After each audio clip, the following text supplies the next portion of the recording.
नमस्कार दोस्तों, स्वागत है आप सभी का हमारे YouTube चैनल पर। तो आज हम बात करेंगे डीएलएड प्रथम सेमेस्टर 2025 कंप्यूटर टेस्ट पेपर 6 मई 2025।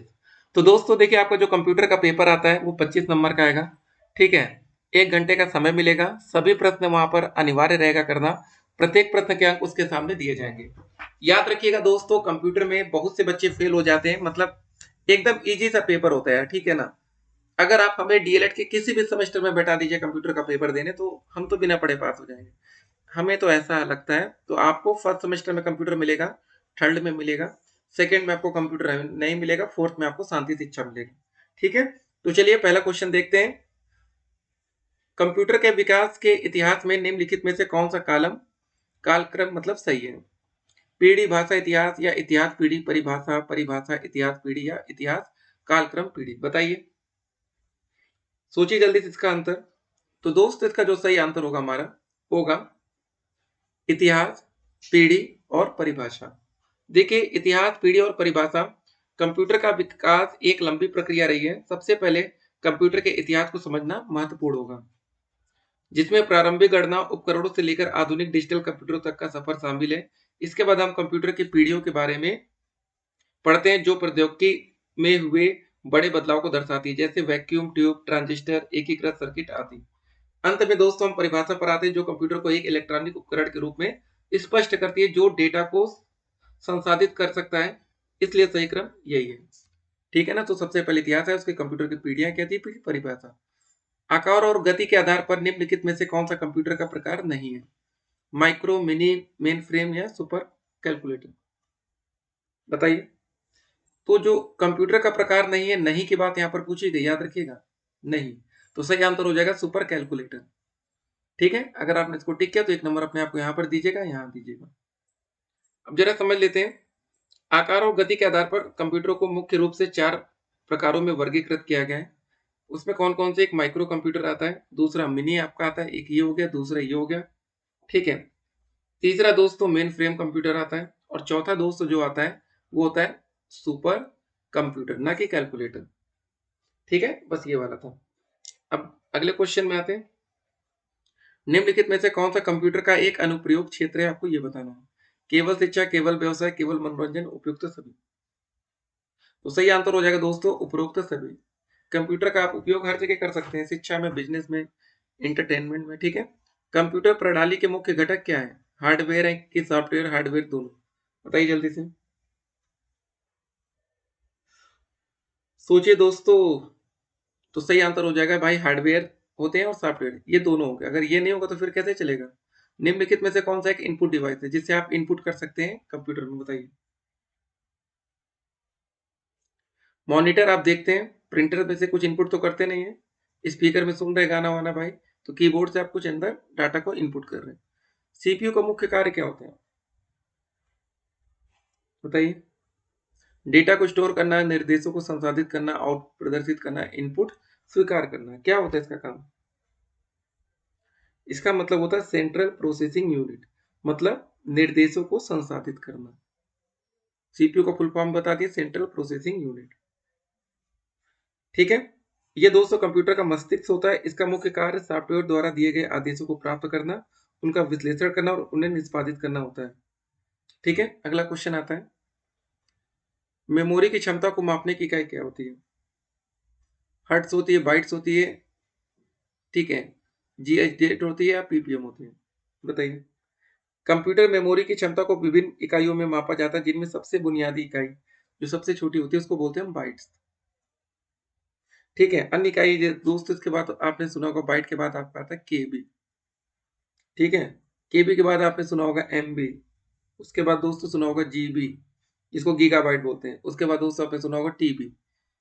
ये दोस्तों केबी इंटरनेट की स्पीड आप कहते हैं बड़ा, केबी हमारी स्लो आ रही है, एमबी ठीक है डाटा जब भेजते हैं, जीबी आपका स्टोरेज हो गया, टीबी मतलब इस तरह से आप इसको जानते हैं, हम ये आपको बताना चाह रहे हैं। ठीक है, जो हर्ट्स होता है प्रोसेसर की गति मापने में इसका उपयोग किया जाता है, जो पहला वाला विकल्प था।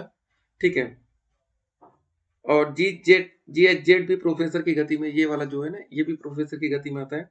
और पीपीएम प्रिंटर की गति मापने में इसका उपयोग होता है। याद रखिएगा, कभी कोई पीपीएम पूछ ले, ये ना हो कि हर्ट्ज पूछ लिया भूल गए। हर्ट्ज किसके लिए? प्रूफ प्रोसेसर जो हमारा होता है, प्रोसेसर कौन सा है, उसकी गति का माप। रैम का पूरा नाम क्या होता है बताइए? Read access memory, random access, roaming access या रियल टाइम एक्सेस मेमोरी। तो दोस्तों इसका सही आंसर होगा ख विकल्प, रैंडम एक्सेस मेमोरी।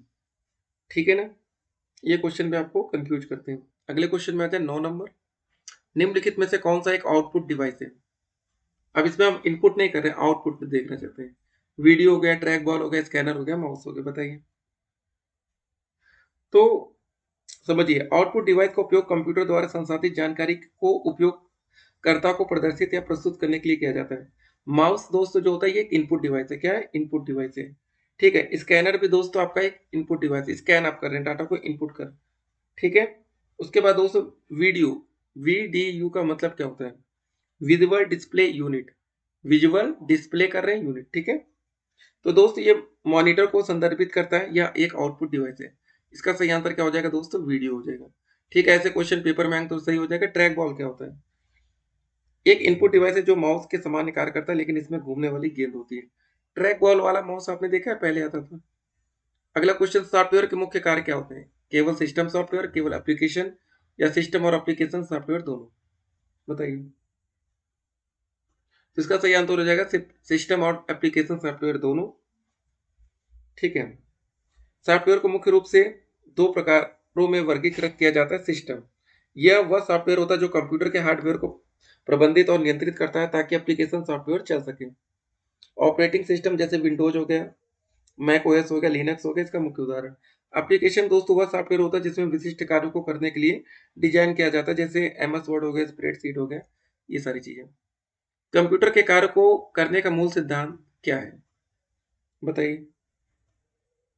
केवल इनपुट आउटपुट, केवल प्रोसेसिंग या इनपुट प्रोसेसिंग और आउटपुट, IPO? तो सही आंसर हो जाएगा इनपुट प्रोसेसिंग और आउटपुट। ठीक है।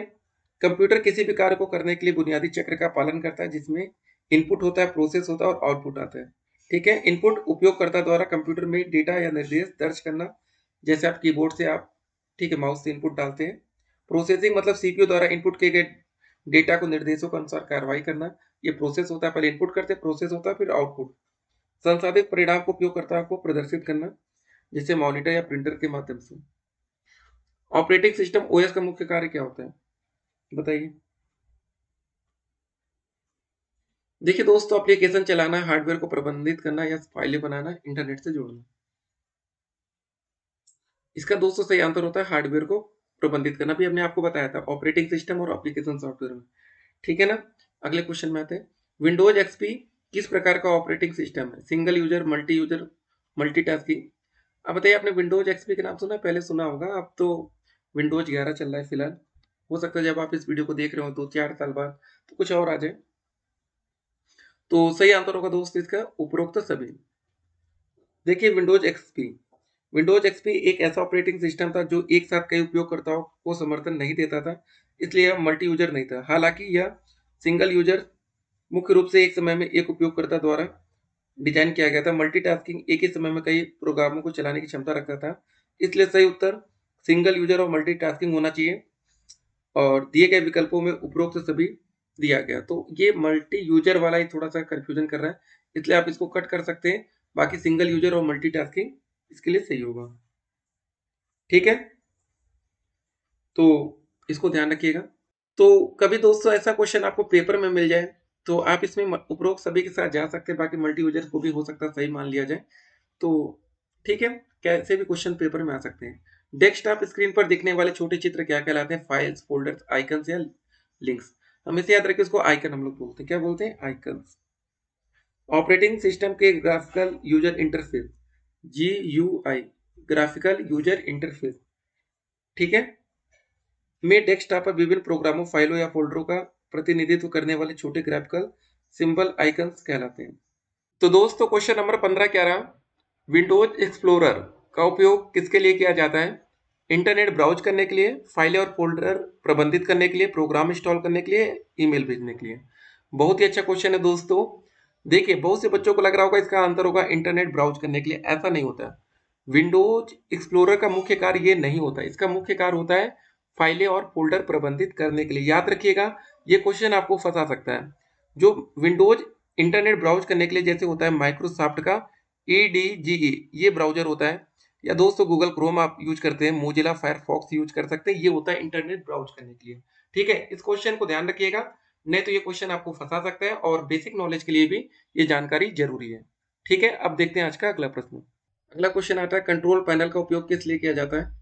फाइलें डिलीट करने के लिए, सिस्टम सेटिंग प्रबंधित करने के लिए, एप्लीकेशन चलाने के लिए, गेम खेलने के लिए। तो दोस्तों देखिए, सिस्टम की जो सेटिंग्स होती है प्रबंधित करने के लिए। ठीक है, control panel Windows operating system का एक हिस्सा है जो उपयोगकर्ताओं को सिस्टम सेटिंग देखने और बदलने की अनुमति देता है। और एक बात याद रखें, इसमें हार्डवेयर सेटिंग, सॉफ्टवेयर एप्लीकेशन, ठीक है, अनइंस्टॉलेशन, उपयोगकर्ता खाता सुरक्षा सेटिंग, अन्य सिस्टम कॉन्फ़िगरेशन विकल्प भी होते हैं। अगला क्वेश्चन आता है, कैलकुलेटर, नोटपैड और पेन किस प्रकार के सॉफ्टवेयर के उदाहरण है? सिस्टम, एप्लीकेशन, यूटिलिटी या एंटीवायरस? तो दोस्तों याद रखिएगा, ये सारे एप्लीकेशन सॉफ्टवेयर में आएंगे। ठीक है, कैलकुलेटर, नोटपैड और पेन विशिष्ट कार्य करने के लिए डिजाइन किए जाते हैं।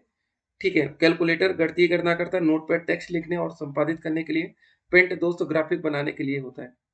ये सभी एप्लीकेशन सॉफ्टवेयर की श्रेणी में आते हैं। अगला क्वेश्चन देखें, नए सॉफ्टवेयर को इंस्टॉल करने का सही तरीका क्या होगा? सीधे फाइल को कॉपी कर लेना, इंटरनेट से डाउनलोड करना, इंस्टॉल प्रोग्राम का उपयोग करना, पुराने सॉफ्टवेयर को डिलीट करना। तो इंस्टॉल करने के लिए सही तरीका इंस्टॉल प्रोग्राम का उपयोग करना है। ठीक है, ये सिंपल सा आंसर होगा। बाकी दोस्तों कुछ और क्वेश्चंस पेपर में आएंगे तो तैयार रहिए उसके लिए। और कंप्यूटर में आपको 25 में से 25 नंबर लाने हैं। हर तरह के क्वेश्चन हमने आपसे पूछा, अगर आप इसमें से अच्छे नंबर ला रहे हैं तो यकीन मानिए जब एग्जाम में आप बैठेंगे तो बहुत ही अच्छा स्कोर करेंगे। ठीक है, सभी बच्चों को ऑल द बेस्ट। मिलेंगे एक और नए टेस्ट सीरीज के साथ। अगर आप लोग हमारे बैच से जुड़ना चाहते हैं, 499 या 999 व्हाट्सएप नंबर आपको शुरू में वीडियो में दिया गया होगा, आप उससे हमें कॉन्टेक्ट कर सकते हैं। चलिए फिर मिलते हैं, स्टे कनेक्टेड।